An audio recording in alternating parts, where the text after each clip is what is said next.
The impact of the climate crisis on people and nature across the planet are real and will only intensify in the coming decades. That's according to a report by Intergovernmental Panel on Climate Change, while advocating increased actions to become more resilient to the changing climate.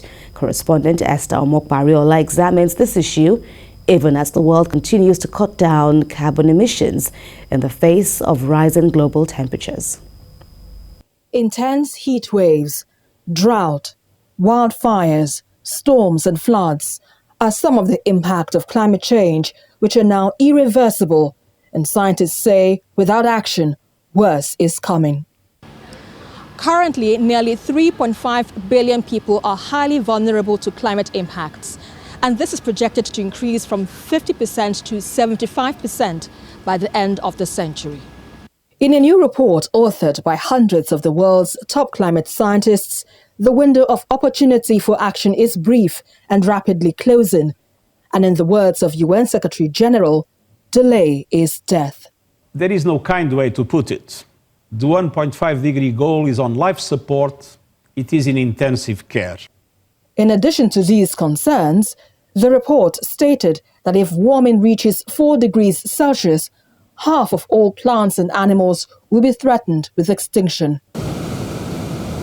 Many coastal communities most vulnerable to climate change due to rising sea levels could disappear in a few decades. Our houses, even the central mosque of the community, everything has been washed away. If you go down to the other side now, after about four or five strolls, you see how the water has turned the area. And in the Sahel region, usual little rainfall is made even worse with rising global temperatures. This will lead to increased drought and a scramble for scarce resources, which often triggers conflict between resident farmers and cattle herders. The mechanisms are very far apart and are not easily attainable. Some of the things people are doing communities now to survive is just to move.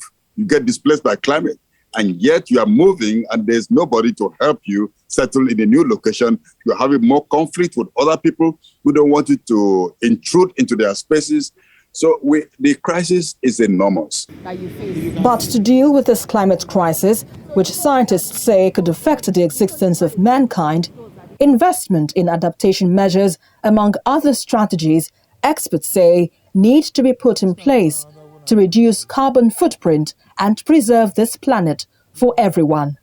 People need to be conscious, people need to be aware. So where is my food waste going to? So if I know that my food waste goes to the dump site, it causes methane, gas, and all of that. So why should I still contribute to, the crisis, the climate crisis? So what can I do? I can compost my waste, my food waste. Let me learn how to compost my food waste. And when I learn how to compost, I can grow my own food naturally without using any synthetic fertilizer or pesticides. Stop extracting more coal, more gas, more oil, and burning these resources, because this is what is taking up the space in the atmosphere that can safely be occupied by greenhouse gases like carbon dioxide and the rest.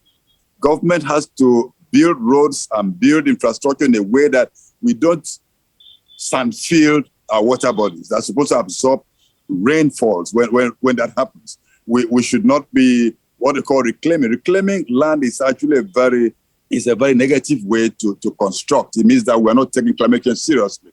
And so some other things we can do is, of course, planting trees. The Great Green Wall that's supposed to start from Djibouti to Dakar is something that every government that planned wall cuts across should invest all the resources needed to ensure that the wall succeeds. While the science and solutions are clear on how to combat climate change, even as the world tries to move away from fossil fuels and cut down carbon emissions by 2050, it is also believed that investing in education, health systems, and social justice could help people cope with the impacts of rising temperatures if we are to guarantee a lifeline for the next generation. Esther Omopariola, TVC News, Lagos.